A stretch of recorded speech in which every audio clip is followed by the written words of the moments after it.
Iran mission impossible 3 set করে দিয়েছে ইসরায়েলের সামনে। বন্ধুরা, ব্যাপারটি আপনাদের জানতে ইচ্ছা করছে, অবশ্যই বলবো ভিডিওর একেবারে শেষ দিকে।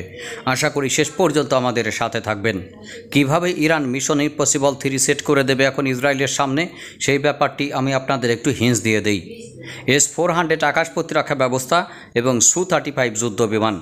S-400 আকাশ প্রতিরক্ষা ব্যবস্থা যদি অবশ্যই ইরানের আকাশে তারা ইনস্টল করতে পারে, এবং ইরানের হাতে যে সকল আকাশ প্রতিরক্ষা ব্যবস্থা নিজেদের তৈরিকৃত আছে এবং এখন তারা তৈরি করছে, এবং ভবিষ্যতে যদি তারা S-400 রাশিয়ার কাছ থেকে গ্রহণ করে, যে যাই বলুক না কেন ইরানের আকাশ হবে নিচ্ছিদ্র বা দুর্ভেদ্য।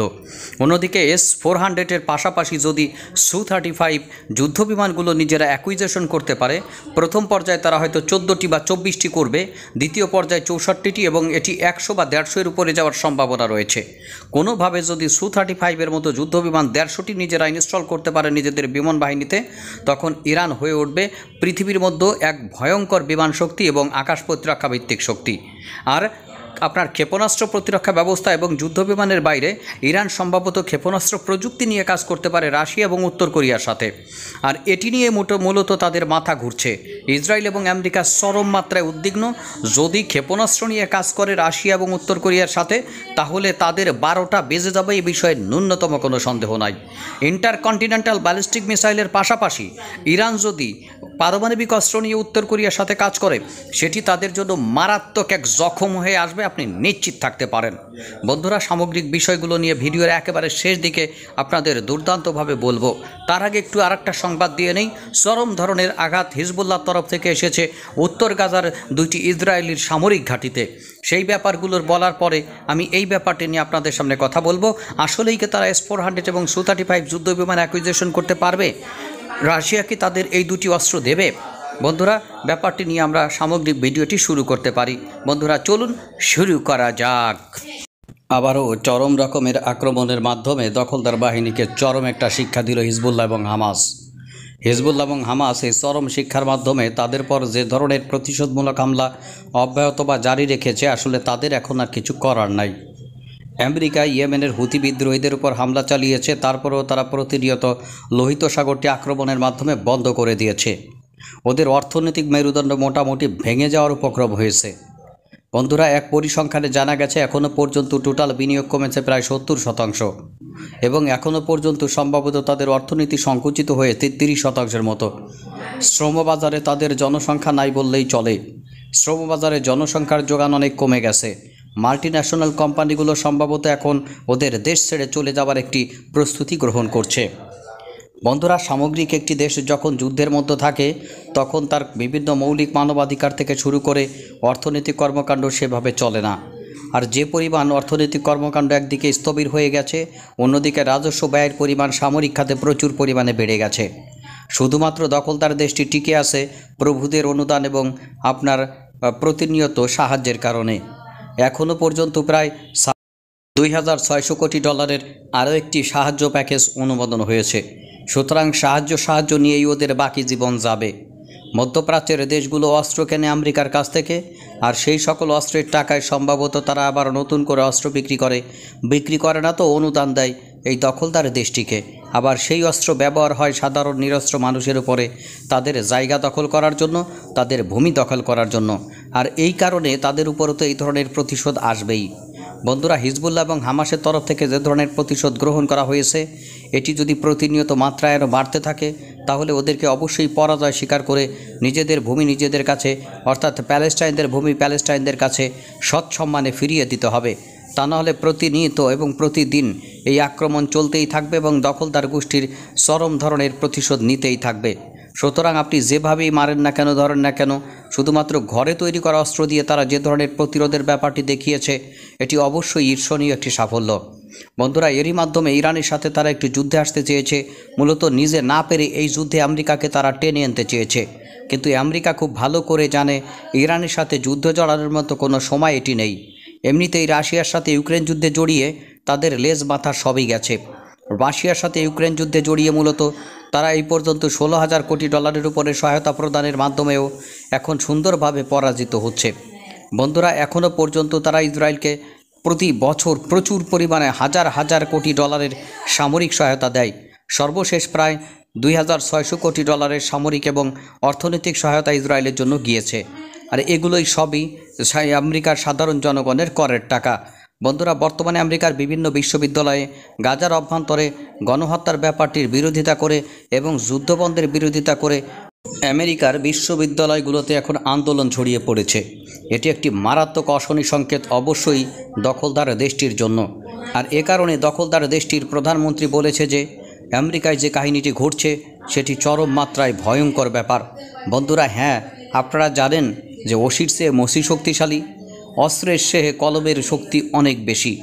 বর্তমানে যে ধরনের একটি পরিবর্তনের মধ্য দিয়ে আমেরিকার সমাজ যাচ্ছে, এখন থেকে 5 থেকে 10 বছর বা 20 বছর পরে আপনি সম্পূর্ণরূপে দেখবেন যে এই ধরনের সাহায্য সহযোগিতা হয়তো আমেরিকার তরফ থেকে বন্ধ হয়ে যেতে পারে। বর্তমানে বার্নি স্যান্ডার্স, বন্ধুরা, একজন আমেরিকার সিনেটর স্পষ্ট করে বলে দিয়েছে এই মুহূর্তে ঢালাওভাবে সহযোগিতা দেওয়ার কোনো প্রয়োজন নেই ইসরায়েলকে। আর এইভাবে তারা চরম আকারের একটি বিপদের মধ্যে দিন যাপিত করছে। সামনে মিস্টার জো বাইডেনের নির্বাচন বিধায় তারা এইভাবে ঢালাও সমর্থন পাচ্ছে। বন্ধুরা, দিন যত যাবে এই আমেরিকাও তাদের কাছ থেকে দূরে সরে যাবে। কিভাবে যাবে আপনাদের একটু বলে রাখি। আমেরিকার তৎকালীন স্পিকার তিনি বলেছেন যে বর্তমানে নেতানিয়াহু সরকার যেভাবে চালাচ্ছে সেটি কোনোভাবেই গ্রহণযোগ্য নয়। আর বর্তমান ইসরায়েল প্যালেস্টাইন সামগ্রিক অবস্থার জন্য পরিপূর্ণভাবে দায়ী হচ্ছে মিস্টার নেতানিয়াহু। সুতরাং তার উচিত এখনই পদত্যাগের মাধ্যমে সম্পূর্ণরূপে দায় স্বীকার করে এখনই পদত্যাগ করা। যেমন সামরিক গোয়েন্দা প্রধান অর্থাৎ ইসরায়েলের সামরিক গোয়েন্দা প্রধান পদত্যাগ করেছেন, সম্ভবত তিনি সেটি দায় স্বীকার করে পদত্যাগ করবেন না। কারণ আপনার ইসরায়েলি সাধারণ জনগণের ক্ষমতার চেয়ে তিনি নিজের ক্ষমতা কুক্ষিগত করে রাখতে খুব ভালোবাসেন। আর এ কারণে ইসরায়েলের উচ্চ আদালতের সংস্কারের পর অনেক আন্দোলনের পরও সেটি তিনি করেছেন। বন্ধুরা, বর্তমানে তিনি যে কাহিনীটি ঘটাচ্ছেন সেটি কোনোভাবেই গ্রহণযোগ্য নয় বলে এখন আমেরিকার মধ্য থেকে বিশাল আকারের একটি আওয়াজ উঠছে। আপনারা নিশ্চিত থাকতে পারেন এই আওয়াজ এখন আর কমবে না, ক্রমান্বয়ে এই আওয়াজ বাড়তে থাকবে এবং উপরের দিকে অর্থাৎ আমেরিকার নীতি নির্ধারণী পর্যায়ে প্রতিনিয়ত আপনার এই ধরনের কর্মকাণ্ডের বিরোধিতা বা বিরোধী লোকের সংখ্যা বাড়বে। অর্থাৎ যতই এখানে এই ধরনের প্রতিরোধমূলক হামলা এবং এই অত্যাচারমূলক এবং যুদ্ধাপরাধমূলক কর্মকাণ্ড মিস্টার নেতানিয়াহু গাজার অভ্যন্তর এবং প্যালেস্টাইনের অভ্যন্তরে বৃদ্ধি করবে, ততই তাদের বিরোধিতা বাড়বে। অর্থাৎ ইসরায়েলি জনগণ এবং ইসরায়েল রাষ্ট্রের বিরোধিতার জন্য একমাত্র দায়ী থাকবেন এই নেতানিয়াহু। কারণ তার কারণেই একটি দ্বিরাষ্ট্রভিত্তিক সমাধান হবে না এবং তার কারণেই একটি দ্বিরাষ্ট্রভিত্তিক সমাধান উবে যেতে পারে। শুধুমাত্র তার কারণেই প্যালেস্টাইনদের এবং ইসরায়েলের উভয়ের ক্ষতি হতে পারে। কারণ তার কারণেই যুদ্ধটি দীর্ঘায়িত হবে ভবিষ্যতে, অনেকে এমন মনে করেন।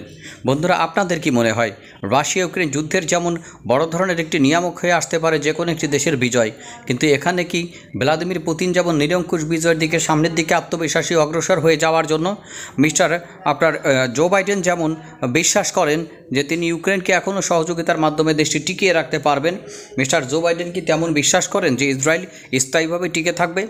এবং মিস্টার নেতানিয়াহু কি পুরো প্যালেস্টাইন গিলে খাওয়ার জন্য আসলে এই ধরনের যুদ্ধ পরিস্থিতি চালিয়ে যাচ্ছেন? আপনাদের গুরুত্বপূর্ণ মন্তব্যগুলো অবশ্যই আমাদের কমেন্টস বক্সে জানাতে পারেন। হ্যাঁ, S-400 আকাশ প্রতিরক্ষা ব্যবস্থা, মতান্তরে এটি নাকি পৃথিবীর সর্বশ্রেষ্ঠ আকাশ প্রতিরক্ষা ব্যবস্থা এবং এর ধারের কাছে অন্য কোনো এয়ার ডিফেন্স সিস্টেম নেই। বহুস্তর বিশিষ্ট এই আকাশ প্রতিরক্ষা ব্যবস্থা স্টার্টি লেয়ার সিস্টেম করে মূলত দূর থেকে আসা যে কোনো হুমকিকে ধ্বংস করে দিতে পারে অনায়াসেই। ড্রোন থেকে শুরু করে ব্যালিস্টিক মিসাইল, এমনকি ক্রুজ মিসাইল এবং হাইপারসনিক মিসাইলকেও নাকি S-400 ক্ষেপণাস্ত্র প্রতিরক্ষা ব্যবস্থা প্রোটেক্ট করতে সক্ষম। সুতরাং এই S-400 ক্ষেপণাস্ত্র প্রতিরক্ষা ব্যবস্থা ইরান যদি শেষ পর্যন্ত পেয়ে যায়, এবং ইরান এটি পাবে যেহেতু রাশিয়া তাদেরকে প্রস্তাব করেছে, সুতরাং ইরানে সেটি পাওয়ার সম্ভাবনা রয়েছে। এবং ইরান এটি যদি তাদের আকাশে ইনস্টল করে তাহলে আমেরিকা নয়, শুধু ইসরায়েলের যে কোনো যুদ্ধবিমান তারা ফেলে দিতে পারবে। এরপরে আসি Su-35 যুদ্ধবিমান। বন্ধুরা, Su-35 যুদ্ধবিমান 24টি নয়। অনেকে হয়তো মনে করছে যে 24টি তাদের যাত্রা শেষ হয়ে যাবে, তা নয়। 24টি শুরু কেবল। এই ধরনের যুদ্ধবিমান 100-এর উপরে তারা রাশিয়ার কাছ থেকে সংগ্রহ করবে। শুধুমাত্র রাশিয়া ইউক্রেন যুদ্ধের কারণে প্রাথমিক পর্যায়ে 24টি আসছে, কারণ রাশিয়ারও অস্ত্র বিক্রির উপর নির্ভর করে তার যুদ্ধের ব্যয়ভার বহন করতে হবে। সুতরাং সে আরও বেশি পরিমাণে যুদ্ধবিমান বিক্রয় করবে, এই বিষয়ে ন্যূনতম কোনো সন্দেহ নেই। সময় যত যাবে এই বিক্রির পরিমাণ তত বাড়বে। অর্থাৎ সামনে 5 থেকে 10 বছরের মধ্যে এই সংখ্যা 150 থেকে 200 উন্নীত হতে পারে। শুধুমাত্র Su-35 যুদ্ধবিমান নয়, অ্যাটাক হেলিকপ্টারও ইরান রাশিয়ার কাছ থেকে ক্রয় করতে পারে। বন্ধুরা, সেটি মিলমি 35 অথবা মিলমি 28 অথবা হ্যাভক 24। হ্যাভক 24 আসার সম্ভাবনা কম, সাধারণত মিলমি 28 আসার সম্ভাবনা সবচেয়ে বেশি। এটি হচ্ছে ট্যাঙ্ক বিধ্বংসী এমন একটি ক্যান্টনমেন্ট, উড়ন্ত ক্যান্টনমেন্ট যাকে বলা হয়।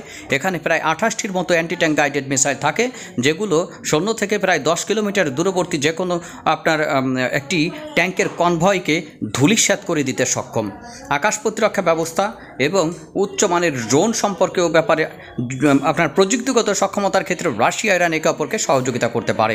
বন্ধুরা, ড্রোনের ক্ষেত্রে রাশিয়া ইরান একে অপরকে সহযোগিতার মাধ্যমে আরও ধ্বংসাত্মক ড্রোন তারা নির্মাণ করতে একমত হয়েছে। অর্থাৎ প্রযুক্তি ক্ষেত্রে আপনার সমরাষ্ট্রের প্রযুক্তি ক্ষেত্রে প্রত্যেকটি প্রযুক্তির অবস্থানে তারা একে অপরের সাথে মেধার বিনিময়ের মাধ্যমে ড্রোনের উন্নয়ন ঘটাবে, আত্মঘাতী ড্রোনের উন্নয়ন ঘটাবে, আকাশ প্রতিরক্ষা ব্যবস্থার উন্নয়ন ঘটাবে, যুদ্ধবিমান নির্মাণ করে, সাবমেরিন নির্মাণ করবে এবং আপনার প্রতিরক্ষা শিল্পের এমন কোনো ক্ষেত্র নেই যে তারা পরস্পরের সাথে মেধা বিনিময়ের মাধ্যমে সেটির উন্নয়ন ঘটাবে না। অর্থাৎ ইসরায়েল যেমন ইরানের এতদিন ধরে আমেরিকার কাছ থেকে সহায়তা পেত, ঠিক একই ধরনের প্যাটার্নের সহায়তা পাওয়া শুরু করেছে এবার আপনার ইরান রাশিয়ার কাছ থেকে। কারণ রাশিয়ার এখানে ইরানের প্রতি কমিটমেন্ট আছে, ইউক্রেন যুদ্ধটি তাদের জিতিয়ে দেওয়ার জন্য ইরানের কোনো বিকল্প নেই। সুতরাং আমি যদি তোমাকে ইউক্রেন যুদ্ধ জিতিয়ে দিই, তুমি কেন আমার সার্বভৌম নিরাপত্তা রক্ষার জন্য এই সকল সমরাস্ত্র আমাকে দিবে না? একে একে দুই মেলালে যেটি আসছে, ভবিষ্যতে চরম ধরনের একটি নিরাপত্তা ব্যবস্থার মধ্যে ইরান ঢুকে যাচ্ছে, সেটি প্রায় ইসরায়েলের মতোই।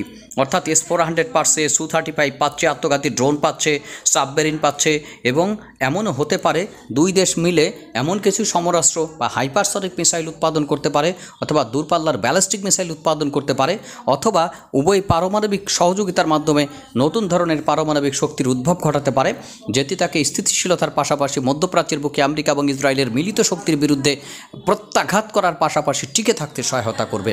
বন্ধুরা, সামগ্রিক ভিডিওটি সম্পর্কে আপনাদের গুরুত্বপূর্ণ মতামত জানাতে ভুলবেন না। আজকের মতো আমি এখানেই শেষ করছি। আবার দেখা হবে অন্য কোনো দিন, অন্য কোনো সময়, অন্য কোনো বিশ্লেষণমূলক ভিডিও নিয়ে। সে পর্যন্ত ভালো থাকুন, সুস্থ থাকুন। আল্লাহ হাফেজ।